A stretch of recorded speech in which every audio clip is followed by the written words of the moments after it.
Sir, आज आपण टिटवाळ्यामध्ये या मॅरेथॉन स्पर्धेसाठी हजर राहिलेला आहात. कॅन्सरच्या विरोधात असलेला हा लढा आहे आणि याबद्दल आपली काय प्रतिक्रिया आहे?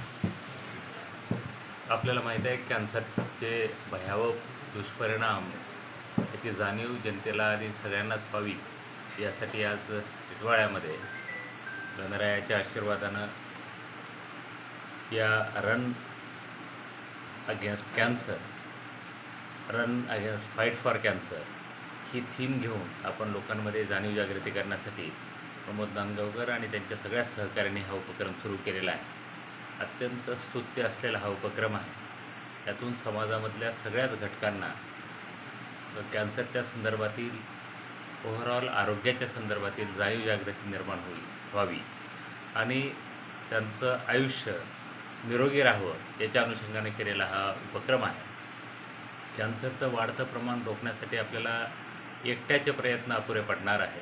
यासाठी समाज म्हणून आपण सगळ्यांनी एकत्र आलं पाहिजे आणि तरच आपण कॅन्सरचा पराभव करू शकू आणि सर्वसामान्यांच्या आयुष्याला आपण एक आनंद देऊ शकू अशी परिस्थिती याच्यातून आशा आपल्याला निर्माण झालेली आहे.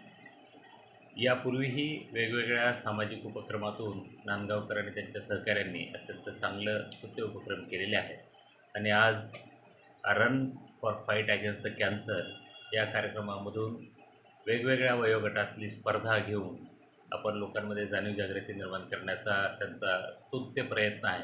मी त्याला शुभेच्छा देतो. धन्यवाद.